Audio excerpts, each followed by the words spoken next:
नमस्कार, मैं हूं नीरज मिश्रा और आप देख रहे हैं देवभूमि। देवभूमि की खबरों में सबसे पहले उत्तराखंड सरकार की आज होने वाली मंत्रिमंडल की बैठक में कई अहम फैसलों के लिहाज से महत्वपूर्ण मानी जा रही है। मुख्यमंत्री पुष्कर सिंह धामी की अध्यक्षता में सचिवालय में शाम 4:25 पर होने वाली इस बैठक में स्वास्थ्य, शिक्षा, परिवहन, ऊर्जा, खेल और आपदा प्रबंधन समेत कई विभागों के महत्वपूर्ण प्रस्तावों पर चर्चा और मंजूरी की संभावना है। चारधाम यात्रा और प्रदेश में भारी बारिश के मद्देनजर आपदा प्रबंधन से जुड़े मुद्दे भी बैठक के एजेंडे में रह सकते हैं और इसके अलावा ईवी पॉलिसी और शिक्षा विभाग में शिक्षकों के तबादलों में पारदर्शिता से जुड़े प्रस्तावों पर भी कैबिनेट की मुहर लग सकती है।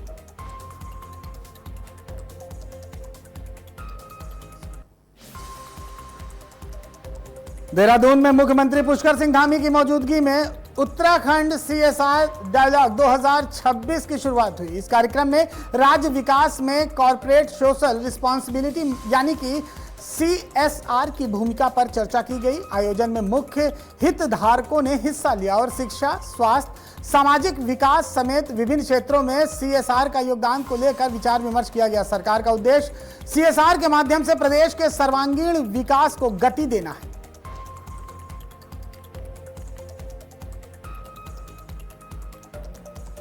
व्यापार को सुगम करने के लिए लाइसेंसिंग प्रोसेस को आसान करते हुए हमने सिंगल विंडो सिस्टम की व्यवस्था लागू की है। वहीं अनेक नीतियां भी हमने बनाई, 30 से अधिक नीतियां बनाई, जिसमें एमएसएमई, लॉजिस्टिक, इंडस्ट्री, स्टार्टअप, इससे एक बेहतरीन और सुरक्षित जो माहौल है वो उपलब्ध कराने का प्रयास किया है।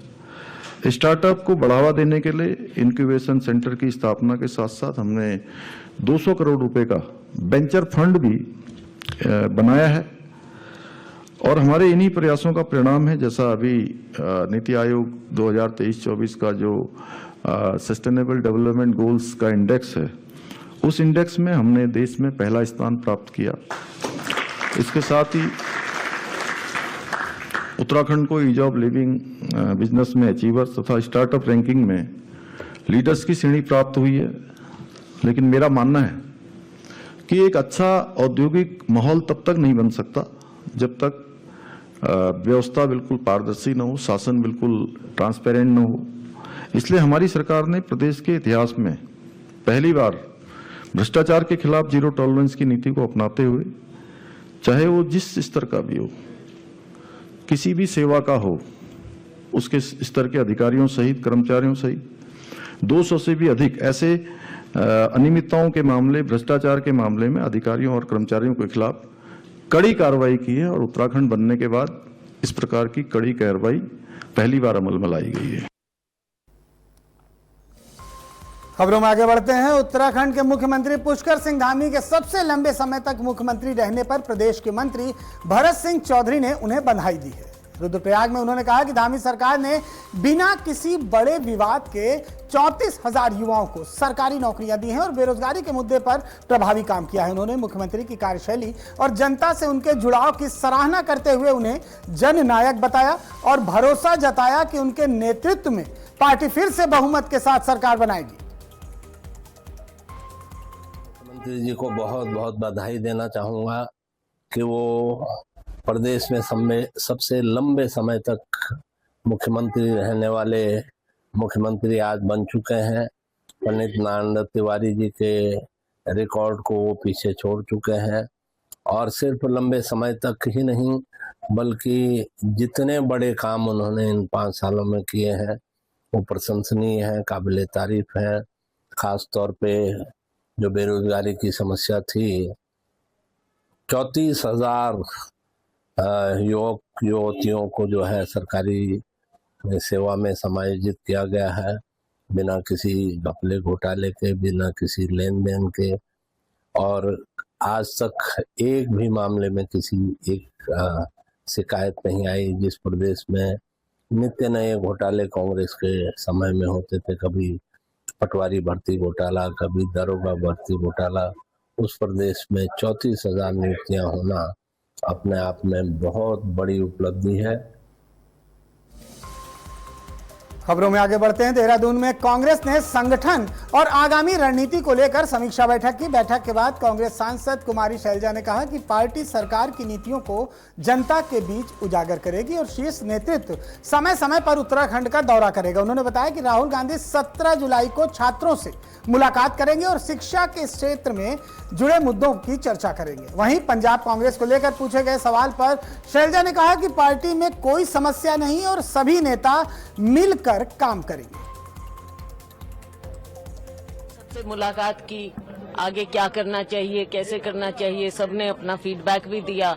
हमारे पार्टी के सभी नेता लोग उसमें शामिल हुए, हमारे कार्यकर्ताओं से मिले, वो हमारे फ्रंटल ऑर्गेनाइजेशंस, तो सबके साथ मीटिंग करके लगातार बहुत लंबी मीटिंग रही और सबसे इनपुट लिया और आगे की रणनीति बनाते हुए हमारा शीर्ष नेतृत्व भी समय समय पर यहाँ पर आएगा और हमारे सारे नेता फील्ड में जाकर कार्य करेंगे, सभी लोग मिलकर आगे बढ़ेंगे। अब ये सरकार की जो गलत नीतियां हैं उनको उजागर करते हुए, क्योंकि आज जनता में अगर हम जाते हैं, जनता यही कहती है कि भाई अब बदलाव का समय है। इस बार हमने बिल्कुल भाजपा की इस निकम्मी सरकार को बदल देना है। राहुल गांधी जी आ रहे हैं। राहुल गांधी जी 17 तारीख को आएंगे और छात्रों से उनकी मुलाकात होगी। और जो छात्रों का एक बहुत बड़ा मुद्दा है आज देश में, क्योंकि हमारा भविष्य तो छात्र हैं, बच्चे हैं, विद्यार्थी हैं जो इतनी मेहनत करते हैं और उनके ऊपर माँ बाप कितनी उम्मीदें लगाए होते हैं अपनी जिंदगी की भी।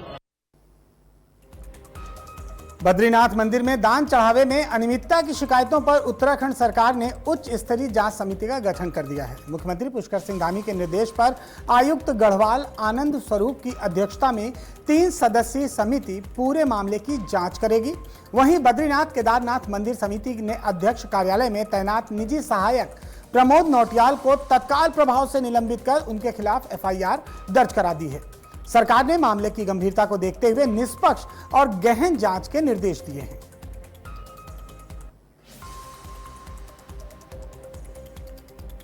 धाम के संबंध में जो कथित दान के संबंध में कथित अनियमितता का मामला सामने आया है, इसमें शासन द्वारा जो है एक कमेटी का गठन किया गया है। इसमें मुझे आयुक्त गढ़वाल को रखा गया है और अध्यक्ष के रूप में, और 2 सदस्य नियुक्त किए गए हैं।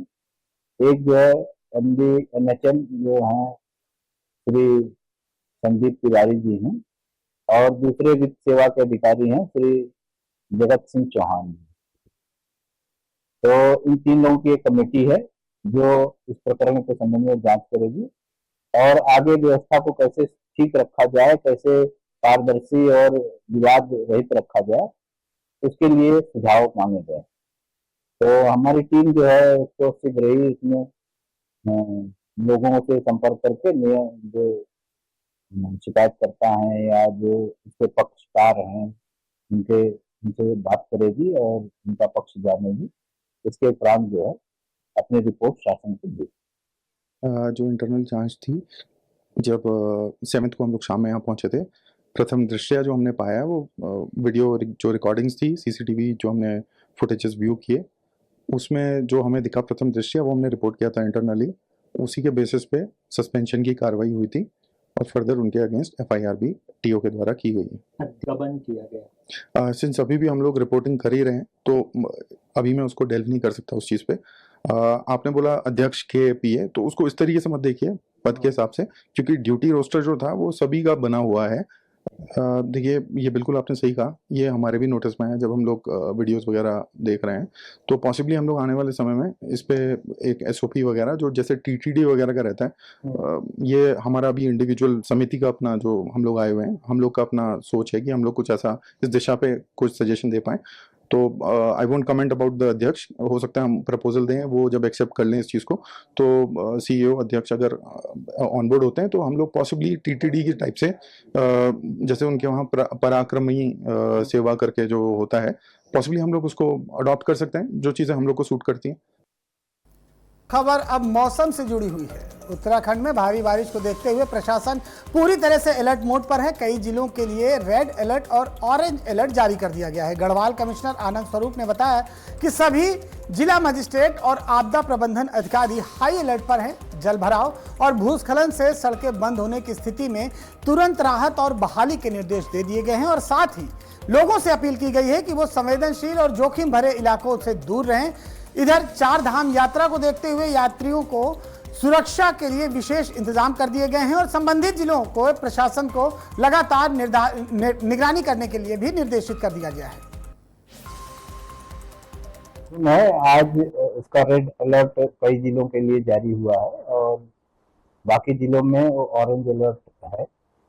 इसको देखते हुए सभी जिलाधिकारी, सभी आपदा प्रबंधन विभाग के अधिकारी एकदम सजग तरीके से तैनात हैं और जितने भी इसके कारण कहीं जल भराव की घटना हो या भूस्खलन से मार्ग बंद होने की घटना हो, इसमें तत्परता से कार्रवाई की जा रही है और सभी लोग अपने जगह पर मुस्तैद हैं और अगर किसी तरह रास्ता अवरुद्ध हो रहा है तो उसको तत्काल खोलने की कार्रवाई की जा रही है।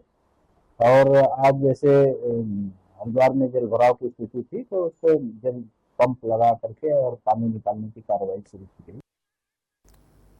उत्तरकाशी में गंगोत्री नेशनल हाईवे पर नालू पानी के पास भूस्खलन और मलबा आने से बंद हुआ रास्ता अब दोबारा खुल गया है। सड़क से मलबा हटाने के बाद ट्रैफिक बहाल कर दिया गया है। नालू पानी में लगातार हो रहे भूस्खलन को देखते हुए जिला प्रशासन ने स्थायी समाधान की दिशा में कदम उठाया है। जिला मजिस्ट्रेट प्रशांत आर्या ने मौके पर एक स्थायी अर्थ मूवर मशीन तैनात करने के निर्देश दिए हैं ताकि भविष्य में मलबा आते ही उसे तुरंत हटाया जा सके और गंगोत्री हाईवे पर यातायात बिना रुकावट जारी रहे। उत्तराखंड में लगातार हो रही बारिश का असर अब नैनीताल में भी साफ दिखाई दे रहा है।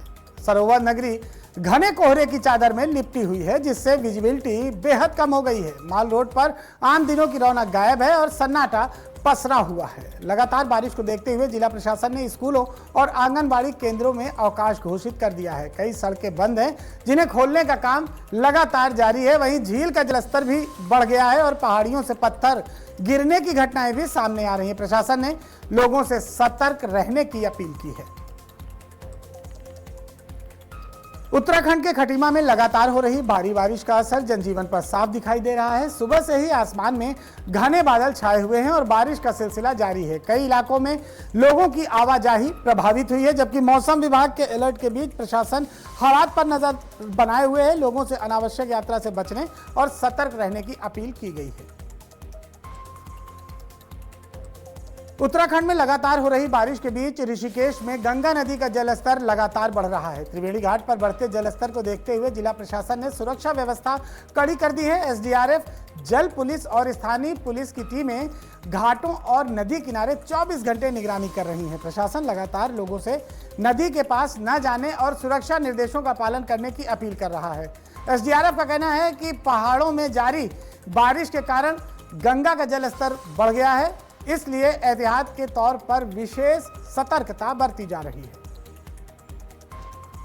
अभी हमारी ड्यूटी यहाँ पर त्रिवेणी घाट में सुरक्षा ड्यूटी के लिए लगाई गई है। लगातार पहाड़ों में बारिश हो रही है जिससे कि गंगा जी का जलस्तर लगातार बढ़ते हुए जा रहा है, जिसके अंतर्गत सुरक्षा की दृष्टिगत यहाँ पर प्रशासन द्वारा हमारे एसडीआरएफ कमांडेंट महोदय के आदेशानुसार यहाँ पर घाट ड्यूटी लगाई गई है, जिसमें हम बार बार यहाँ से अनाउंसमेंट के जरिए भी और घाटों के किनारे बार बार जाके लोगों को अवेयर कर रहे हैं कि गंगा का जल स्तर पर से बढ़ रहा है, कि आप गंगा घाटों से थोड़ा दूरी बना के रखें।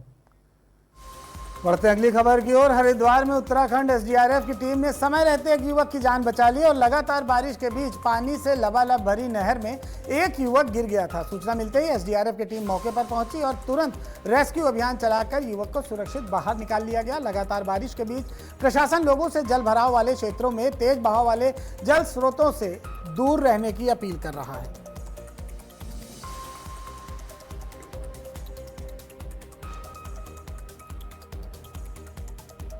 देवभूमि की खबरों में फिलहाल यहीं तक। आज की खबर पर लगातार खबरों का सिलसिला यूं ही जारी रहेगा। देखते रहिए आज की खबर।